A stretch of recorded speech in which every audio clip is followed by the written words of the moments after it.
오늘은 에스겔 22장 1절에서 5절까지 말씀 묵상합니다. 22장 1절에서 5절까지 말씀 있습니다.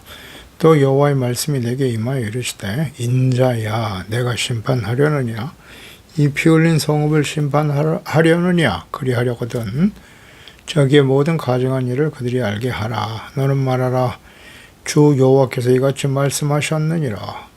자기 가운데에 피를 흘려 벌받을 때가 이르게 하며 우상을 만들어 스스로 더럽히는 성아 내가 흘린 피로 말미암아 죄가 있고 네가 만든 우상으로 말미암아 스스로 더럽혔으니 너의 날이 가까웠고 너의 연한이 찼도다. 그러므로 내가 너로 이방의 능욕을 받으며 만국의 조롱거리가 되게 하였노라.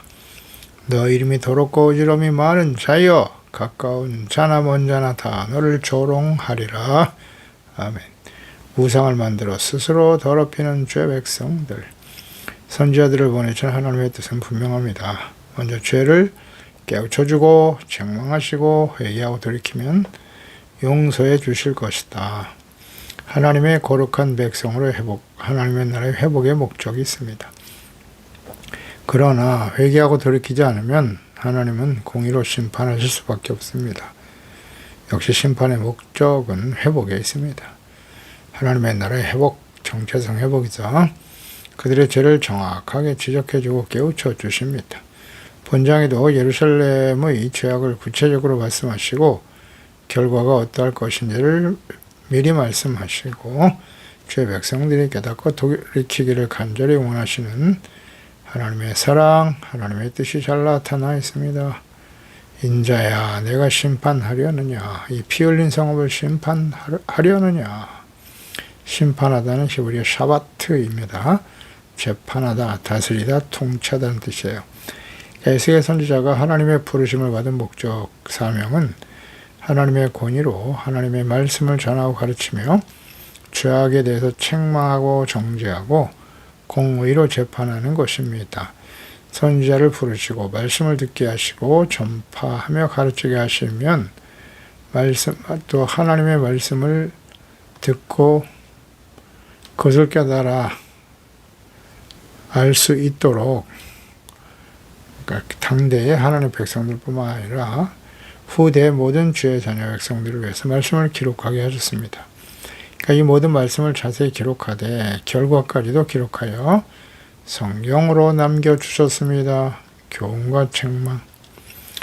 성경 기록 목적은 아주 분명하죠. 복음서에 보면 요한복음 20장 31절에 오직 이것을 기록함은 예수께서 말씀하시고 행하신 모든 것들을 복음서를 통해 기록하셨죠.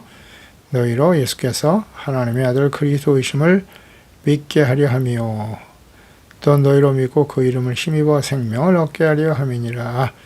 하나님의 아들 예수님 보내셨습니다. 하나님이 아들이 사람의 몸으로 이 땅에 오셨어요. 근데 그분은 평범한 사람이 아니라 하나님의 아들이셨기 때문에 많은 기사와 이적을 행하셨습니다. 이것은 사람이 할 수 있는 일이 아니었죠. 하나님이 그리스도와 함께 하심으로써 행하셨던 일이었습니다. 그래서 예수님께서는 너희가 나를 보았으면 내 아버지를 보았다라는 말씀하셨죠. 아버지와 나는 하나이니라. 이 말씀에 대해서 당시의 바리새인 유대인들은 도저히 받아들일 수가 없었죠. 신성모독이다. 어째 사람이 하나님이라 하는고. 분명 하나님께서 그리스도를 보내셔서 하나님의 놀라운 기사와 능력을 보여주면서 예수 그리스도를 믿고 구원받을 수 있도록 하셨으나 그들은 거부했어요.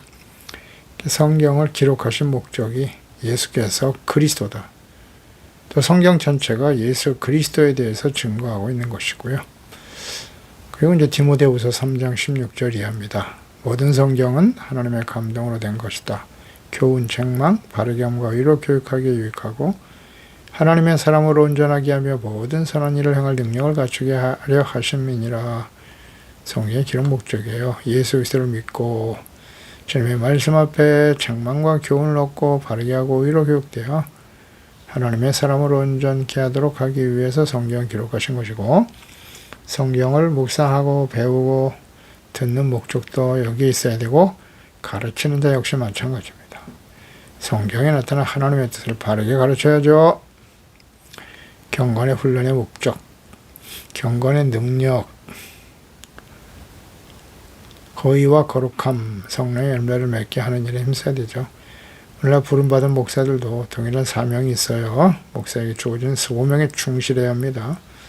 특히 예수님의 재림과 마지막 심판 임박한 시대에 목사들이 전해야 할 말씀은 무엇이어야 할까요? 무엇이 할까요? 잘 생각해 보세요. 왕이신 하나님을 버리고 사람이 왕이 되어 다스리는 왕정시대, 북이스라엘과 유다가 마지막 심판을 향해 달려가는 시대에 하나님의 말씀을 전했던 선지서를 묵상하는 일은 매우 중요합니다. 예수님께서 하나님과 재물, 돈, 두 주인을 섬길 수 없다고 말씀하셨는데요. 오늘날 시대의 주인은 돈입니다. 돈, 재물, 경제, 자신들의 경제적인 이익을 위해서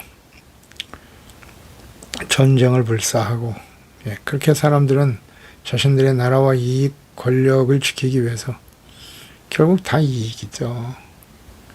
재물을 주인으로, 돈을 주인으로 섬기며 살아가요. 그런 시대에 우리는 하나님 앞에서 어떤 말씀을 들어야 할까요? 에스겔서 2장 1절 이하에서 봤죠. 내 발로 일어서라 인자야, 내가 네게 말하리라. 그가 내가 말씀하실 때 그 영이 내게 임하서 나를 일으켜 내 발로 세우시기로, 내가 그 말씀하시는 자의 소리를 들었는데 내게 이르되 인자야, 내가 너를 이스라엘이라 전고 패역한 백성, 나를 배반한 자에게 보내노라. 하나님의 백성들이 패역하고 하나님을 배반했다고 선포하셨어요. 그들과 그 조상들이 내게 범죄해 오늘까지 이르렀나니 이 자손은 얼굴이 뻔뻔하다. 마음이 굳은 자라. 내가 너를 그들에게 보내노니 너는 그들에게 이르기를 주 여호와의 말씀이 이러하시다 하라. 그들은 패역한 족속이고 그들이 듣든지 아니 듣든지 그들 가운데 선지자가 있음을 알지니라. 선지자 에스겔을 불러서 하신 말씀이에요. 이 자손, 이스라엘 언약의 백성, 모든 시대 하나님의 백성, 이 시대에 예수 그리스도를 믿고 구원받은 하나님의 자녀들의 모습이 이와 같다. 아닙니까? 얼굴이 뻔뻔해요. 불신자를 말합니까? 이들이 누굽니까? 이스라엘입니다. 마음이 굳은 자다. 이것은 곧 하나님의 자녀라 할지라도 마지막 심판이 임박한 시대의 하나님의 자녀 백성들의 모습이 이와 같다. 성경은 그렇게 묵상하는 겁니다. 진리예요, 진리. 변하지 않습니다. 하나님이 변하지 않는 것처럼 패역하고 완악하고 뻔뻔하고 하나님을 거역하고 패역한 족속 이스라엘의 모습이 모든 시대에 하나님의 자녀들의 모습과 같다. 그래서 이 패역한 족속인데 그들이 듣든지 아니 듣든지 그들 가운데 선지자가 있음을 알지니라. 하나님의 말씀을 안 들어요. 얼마나 뻔뻔한지 보세요. 예수님을 십자가에 못 박아버리고 예수님을 거부했죠. 예수님이 하나님의 아들 그리스도라는 것을 인정하지 않습니다. 지금 2000년이 흘렀어요. 그래서 1948년에 이스라엘 독립시켜 주셨는데 지금 이스라엘이 예수님을 그리스도로 인정합니까? 아주 뻔뻔하죠. 완악합니다. 마음이 굳은 자들이에요. 오히려 크리스찬들 박해하고 있어요. 박해하고 있어요. 쉽게 변하지 않습니다. 그래서 마지막 심판이 예루살렘에서도 시작되는 거예요. 오늘날 교회와 그리스도인의 모습, 하나님의 자녀들의 모습이 이와 같다. 다르지 않아요. 우리도 마찬가지입니다.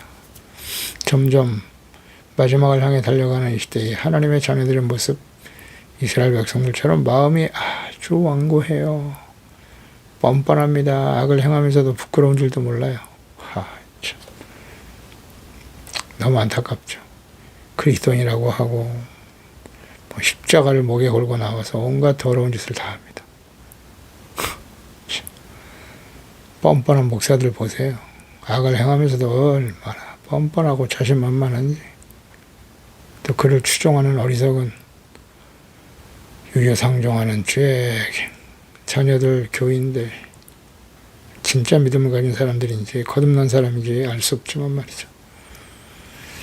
이게 마지막 때에 목자들과 거짓 목자들이죠. 이단들이 성행하고 분별 없이 따르는 어리석은 죄의 자녀들. 그 마지막 예언서인 요한계시록 말씀을 잘 묵상해야 해요. 그러니까 이 시대에 우리가 해야 할 하나님의 말씀, 전해야 될 것은 디모데후서 4장 2절처럼 말씀을 전파하되 항상 힘써야 될 말씀이 뭐냐?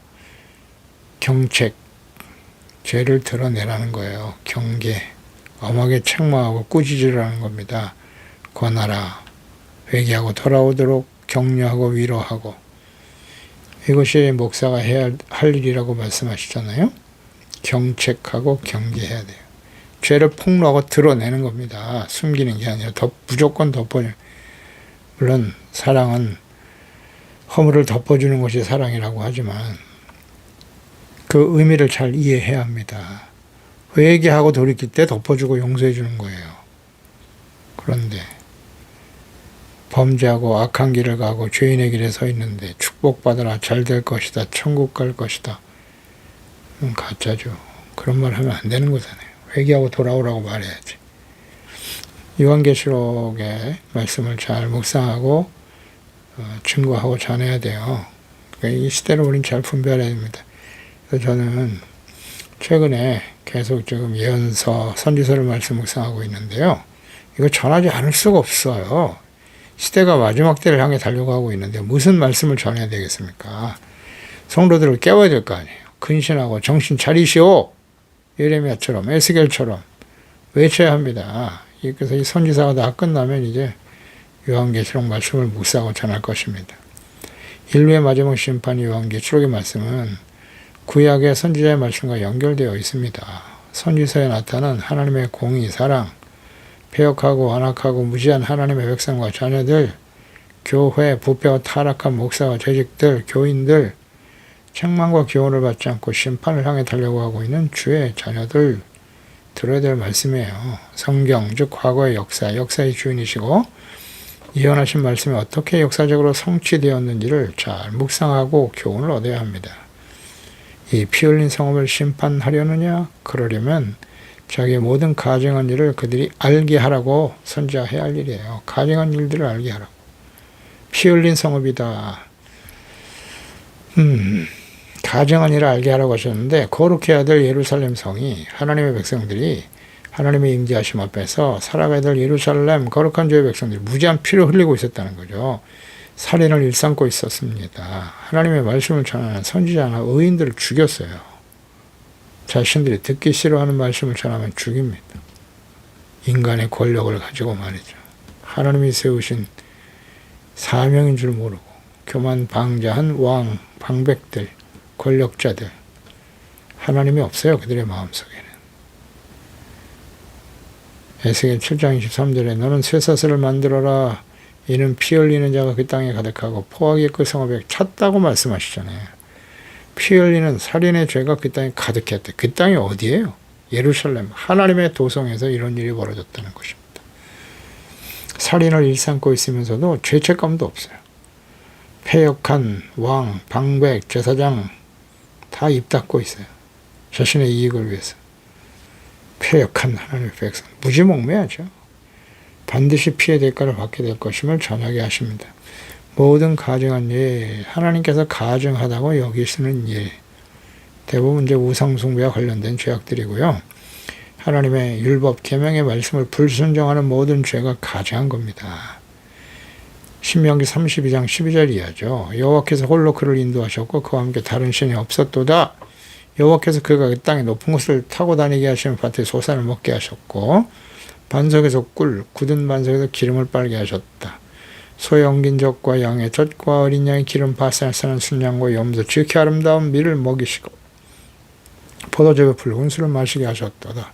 그런데 여수룬이 이스라엘 죄백성들이죠. 기름짐에 발로 차버렸어요. 살찌고 비대하고 윤탁함에 자기를 지으신 하나님을 버렸다. 자기를 구원하신 반석을 업신여겼다. 그들이 다른 신으로 그의 질투를 일으켜 가증한 것으로 그의 진노를 격발하였도다. 이미 신명기에 이런 말씀하시잖아요. 하나님의 백성들 가나안 땅에 들어가기도 전에 벌써 광야에서 이런 짓을 했어요. 하나님이 2번이나 쓸어버리려고 하셨죠. 모세의 중보기도 때문에 살아남았는데요. 이러한 가증한 일은 가나안 땅에 들어가서 여호수아가 죽으니까 즉시 나타나죠. 사사시대로 일어났고 마지막 사사인 사무엘 시대에는 왕이신 하나님을 버렸어요. 결국 사람이 왕이 되어 다스려달라고 사람이 다스리는 왕정시대가 시작되죠. 그 이후에 계속 되었습니다. 그래서 유다의 마지막 선지자였던 제레미야 44장 4절에 내가 나의 모든 종 선지자들 너에게 보내되 끊임없이 보냈다. 이르기를 너희는 내가 미워하는 이 가증한 일을 행하지 말라 하였으나 여호와께서 너의 악행과 가증한 행위를 더 참을 수가 없으셨다. 너희 땅이 오늘과 같이 황폐하여 놀램과 저주거리가 되어 주민이 없게 되었다 라고 말씀하고 있잖아요. 그들의 멸망의 원인 악행과 가증한 행위를 더 이상 참아 볼 수가 없다는 거예요. 하나님께서. 그러니까 하나님은 사랑의 하나님이신 거 맞습니다. 그런데 하나님을 바르게 이해해야 돼요. 하나님은 사랑도 있으시면 공의도 있다는 사실을 왜 무시합니까? 오랫동안 참고 계셨다는 거 아니에요. 구원받은 하나님의 언약의 백성은 악을 행하고 불의를 행해도 하나님을 버리고 우상을 향해 달려가도 하나님은 그냥 가만히 계십니까? 절대 그렇지 않아요. 보세요. 이 하나님 뭐라고 하시나. 더 이상 참을 수가 없다고 하시잖아요. 그래서 그들을 황폐하게 만들고 저주거리가 되어 주민이 없게 만들어 버리신다고. 예루살렘이 그래서 멸망당하는 겁니다. 예수 그리스도를 하나님 보내신 그리스도 예수님을 십자가에 못 박아버린 이스라엘이 어떻게 됐나요? 로마에서 멸망을 당하고 2000년 동안 흩어져 나그네 난민으로 살게 되는 겁니다. 그 일을 하신 분이 누구예요? 하나님이십니다. 이스라엘이 뭐 힘이 없어서 그렇게 됐습니까? 이걸 몰라요. 디도서 1장 10절이야. 불순종 헛된 말을 하며 속이는 자가 많은 중 할례바 가운데 특히 그러하니 그들이 입을 막을 것이라. 이런 자들이 더러운 이득을 취하려고 보세요. 거짓 목사나 이단들 그들의 목적은 뭐예요? 더러운 이득을 취하려고 마땅하지 아니한 것을 가르쳐 가정들을 온통 무너뜨리는도다. 깨끗한 자들에게는 모든 것이 깨끗하나 더럽고 믿지 아니하는 자들에게는 아무것도 깨끗한 것이 없다. 오직 그들의 마음과 양심이 더럽다. 그들이 하나님을 시인하나 행위로는 부인한다. 야, 이거 보세요. 하나님을 시인하나 행위로는 부인한 실천적 무신론자들이죠. 가증한 자요, 복종하지 아니하는 자요, 모든 선한 일을 버리는 자라고 말씀하잖아요. 거짓 목사, 거짓 교인들, 거짓 이단을 전하면 미혹하며 타락하게 하는 자들, 거짓 목사들, 거짓 교인들, 유해상종이죠. 그런 사람들 밑에서 함께 살아가는 겁니다. 이런 우상과 거짓이 가득한 교회 위에 하나님 계실까요? 예수께서 계실까요? 이거 참. 마지막 때가 될수록 이러한 현상은 뚜렷하게 나타나요. 그러니까 정신을 차려야 돼요. 근신하고 깨어 있어야 합니다. 말씀을 통해서 분별할 줄 알아야 돼요. 예수님께서 산상수 마지막 본에 가르쳐 주셨잖아요. 거짓 선지자, 나쁜 나무가 어떻게 좋은 열매를 맺겠는가?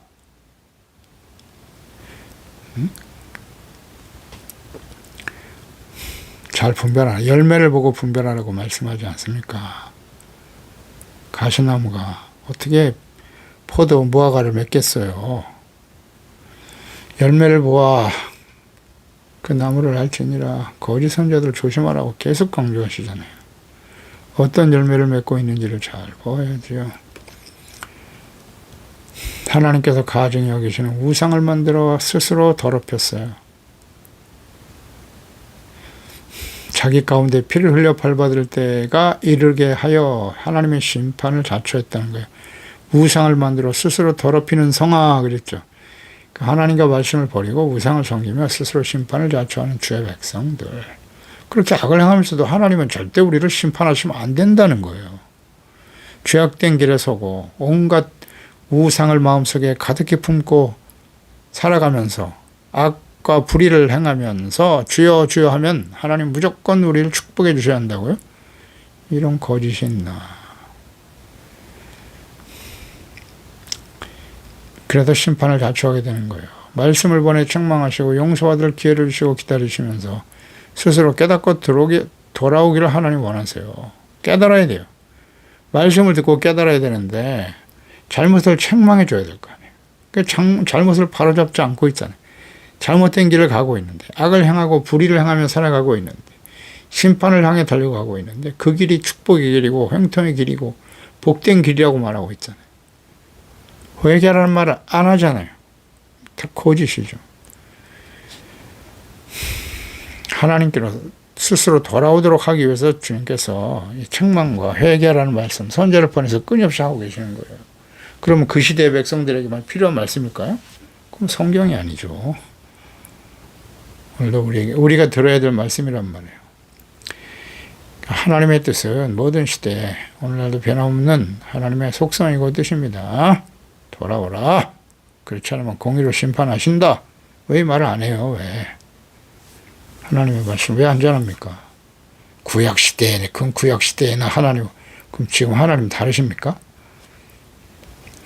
이건 뭐, 계속해서 강조합니다. 구약시대 하나님과 신약시대 하나님이 다르신가요? 구약시대의 성도와 신약시대의 성도가 다릅니까? 우린 이방인이에요, 이방인. 잊지 마세요. 이방인입니다. 이스라엘은 창 감람나무고 우린 거기에 접붙임을 받은 돌 감람나무라고요. 로마서 11장을 잊지 마세요. 하나님이 원가지도 이렇게 사정없이 잘라내고 2000년 동안 난민으로 떠돌게 하셨는데 우린 돌감나무 접붙임을 받은 거잖아. 그러니 두려워하라고 하잖아요. 두려워하라고. 하나님 앞에. 맞는 말씀이에요. 두렵고 떨림으로 항상 복종하여 구원을 이루어가는 일에 힘써야 돼요. 4절 내가 흘린 피로 말미암아 죄가 있고 내가 만든 우상으로 말미암아 이게 원인이 스스로 더럽혔다. 내가 날이 가까웠다. 그러니 하나님의 심판의 날이 가까운 것이죠. 내 연한이 찼도다. 기다릴 만큼 기다리셨다는 거예요. 하나님께서.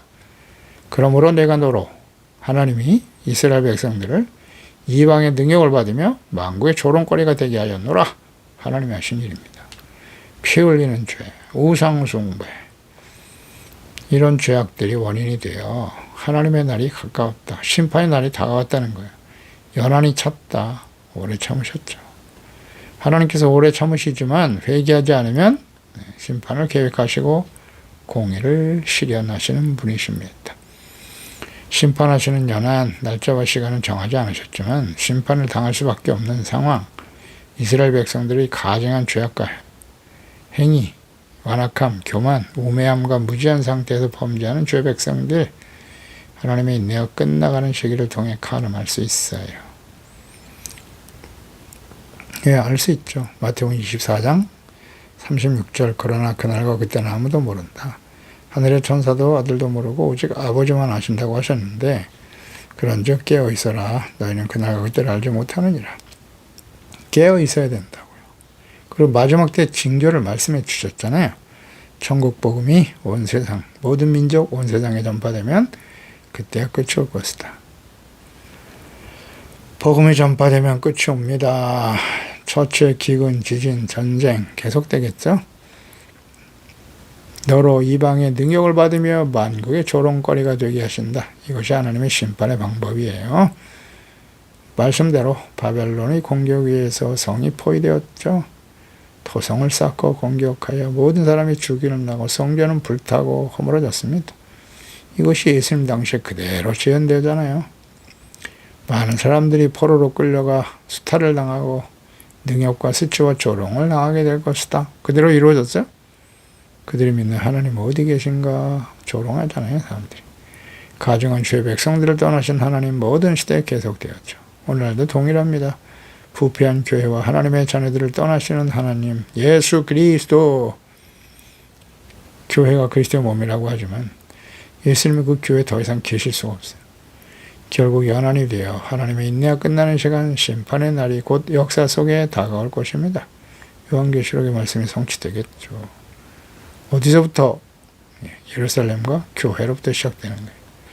하나님께서 선지자를 보내 오랜 시간 동안 하나님의 심판에 대해서 말씀하시고 증거하셨으나 당시 주의 백성 이스라엘 어떻게 반응했나요? 무지, 완악함, 교만, 완고함, 완악함, 완고함, 고집세죠. 반역, 거역, 무관심, 불신, 하나님을 조롱하고 멸시했어요. 그 결과는 어떻게 되었나요? 오늘날 이 시대의 교회와 하나님의 자녀들을 보는 것 같지 않습니까? 더욱더 심화되겠죠. 마태복음 24장 10절 12절 그때 많은 사람이 실족하게 되어 서로 잡아주고 서로 미워할 것이다. 거짓 선지자가 많이 일어나 많은 사람을 위협하겠으며 불법이 성함으로 많은 사람의 사랑이 식어질 것이다. 24장 37절 이하에도 노아의 때와 같이 인자의 마음도 그러할 거야. 홍수 전에 노아가 방주에 들어간 날까지 사람들이 먹고 마시고 장가들고 시집가고 있으면서 홍수가 나서 그들을 다 멸하기까지 깨닫지 못했다. 인자의 마음도 이와 같으리라. 그럴 거예요. 예수님이 재림하시고 마지막 심판 시작되는 그때에도 마찬가지겠죠. 무관심해요. 하나님 거룩한 백성으로 살아가는지 영원한 하나님의 나라에 서기 위해서 우리가 어떻게 살아가야 하는가, 구원받은 이후에 우리는 어떻게 살아가야 하는가에 대해서 관심이 없어요. 교회와 주의 자녀들이 심판을 받고 조롱거리가 될 것이다. 심판을 향해 가는 유다, 왕과 거짓 선지자들, 우리는 하나님의 백성이기 때문에 결코 망하지 않을 거야. 심판받지 않는다 라고 거짓을 전했죠. 오늘날 이 거짓을 전하는 목사들, 우리는 예수 그리스도를 믿고 구원받았다, 하나님의 자녀이기 때문에, 또 교회가 이거 예배를 드리고 기도했기 때문에 결코 망하지 않아, 조롱거리가 되지 않을 거야. 지금 사람들이 교회를, 그리스도인들을 조롱하고 말이죠, 혐오 대상이라고 말하고 있는데도 우린 절대 그렇지 않아. 다 악한 원수 마귀가 하는 일이야. 우린 절대 심판을 받지 않는다고. 하나님의 심판이 언약의 백성 이스라엘에서부터 시작하여 돌이키지 않는 이방 교회들과 주의 자녀들로부터 시작될 것이다. 성경을 통해서 우린 깨달을 수 있는 바입니다. 5절에 너 이름이 더럽고 이름 더럽대요. 어지러움이 많은 자랍니다. 가까운 자나 먼 자는 다 너를 조롱할 것이다. 평화, 예루살렘 평화잖아요. 평화의 기초란 뜻인데 거룩한 성으로 불리우죠. 그럼에도 불구하고 이 성읍은 피 흘리는 죄와 우상숭배의 가증한 죄악으로 더럽혀져 있었습니다. 거룩한 성전인 예루살렘, 하나님께서 거룩한 성전에 임재하여 계시기 때문에 거룩한 도성이게 되는 것이고 평안의 기초가 되는 성읍이었던 거죠. 죄악으로 가득한 성전 예루살렘에 평안이 있을까요? 중요한 질문입니다. 평안은 거룩한 하나님의 임재하심 앞에서 자신들의 죄를 깨닫고 회개하고 용서받고 의롭고 거룩한 백성으로 살아갈 때 주시는 은혜의 선물입니다. 이사야 48장 22절이에요. 여호와께서 말씀하시되 악인에게는 평강이 없다 하셨나니라. 악인에게는 없어요. 그 악인의 의미를 제대로 이해하지 못하고 있어요. 악이 가득한 예루살렘이, 예루살렘 하나님이 택하신 언약의 백성, 선민 아닙니까? 근데 악이 가득한 예루살렘 성전에 있다고 해도 결코, 그 성전이 있어도 우상이 가득한 성전에 결코 평안이 없다. 하나님 거기 안 계시잖아요. 예수 그리스도의 이름을 부르고 크고 화려한 교회에서 수많은 사람들이 모여 찬양하며 예배를 드린다고 해도 가증한 죄악이 그들의 마음속에, 온갖 우상이 가득한 교회 안에는 하나님께서 계실 수 없으며 결코 그러한 교회, 주의 자녀들의 마음속에 평안과 참된 평안은 없다. 없습니다. 가증한 죄악으로 가득한 예루살렘, 거룩한 도성, 참된 평안의 성비라는 예루살렘의 이름이 더럽혀지는 겁니다. 어지러움이 많은 자라고 하셨죠? 어지러움, 히브리의 메호마, 법석, 소란, 소동, 혼란, 혼동, 불안, 파멸, 패배, 다양한 의미를 가진 말입니다. 죄악으로 더럽혀지고 혼란스러운 이스라엘, 결국 하나님의 심판으로 혼란과 패배의 죽음으로 가득한 성이 되고 만다. 이렇게 될 것이다. 신명기 28장 20절에 하신 말씀입니다. 내가 악을 행하여 그를 잊음으로 내 손으로 하는 모든 일에 여호와께서 저주, 혼란 여기 나오잖아요. 저주, 혼란, 책망을 내리사 망하며 속히 파멸하게 할 것이다. 이 혼란이 바로 메호마입니다. 내가 악을 행하여 그를 잊음으로, 하나님 잊어버렸어요. 말씀을 잊어버렸어요. 율법과 계명, 마땅히 지켜야 될 말씀과 계명을 잊어버렸어요. 그러니까 혼란과 책망, 끊임없이 불안과 두려움, 파멸, 패배가 나타나게 되는 것입니다. 이것이 사사시대의 모습이기도 하죠. 모든 시대 이스라엘 백성들의 모습이요, 하나님의 자녀들의 모습이기도 해요. 하나님의 심판으로 조롱을 당하게 될 하나님의 백성 이스라엘, 정체성과 사명, 거룩함을 상실한 주의 백성들, 그 자녀들의 미래가 이와 같다. 오늘날 교회가 그리스도인들이 조롱과 멸시를 당하게 되는 이유는 무엇일까요? 말씀입니다. 하나님 아버지, 오늘도 주의 말씀을 듣습니다. 거룩한 언약의 백성 이스라엘, 그들이 하나님이 임자에 계신 거룩한 도성 예루살렘 성전, 그러나 그 하나님의 거룩해야 될 백성들이 맞죠. 하나님의 성전에 우상을 세우고 하나님을 버리고 멸시합니다. 그러니 하나님을 버리니까 하나님도 그들을 버리실 수밖에 없어요. 행한 대로 갚으시는 하나님.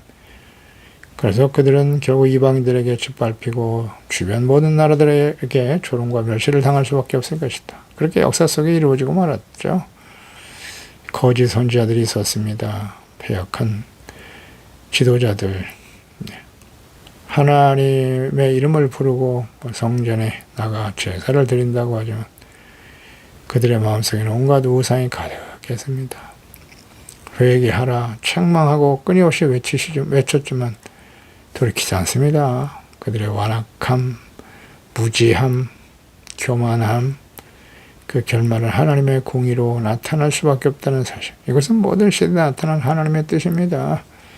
주여, 하나님의 자녀 백성들이 하나님의 진리의 말씀을 하나님의 말씀을 버리고 악을 행하고 하나님과 말씀을 잊어버리는 그 결과는 저주와 혼란과 책망이라는 사실 잊지 말고 우리가 항상 근신하고 깨어있게 하시고 이 마지막 심판 임박한 시대 백성들의 특성이 이와 같다는 것을 잘 깨달아서 주여 시대를 분별할 수 있는 지혜를 주시고 날마다 마음을 새롭게 변화를 받아서 두렵고 떨림으로 항상 복종하고 구원을 온전히 이뤄가며 경건한 행실, 거룩한 삶을 날마다 회복하고 지켜가는 우리 모두가 되도록 도와주세요.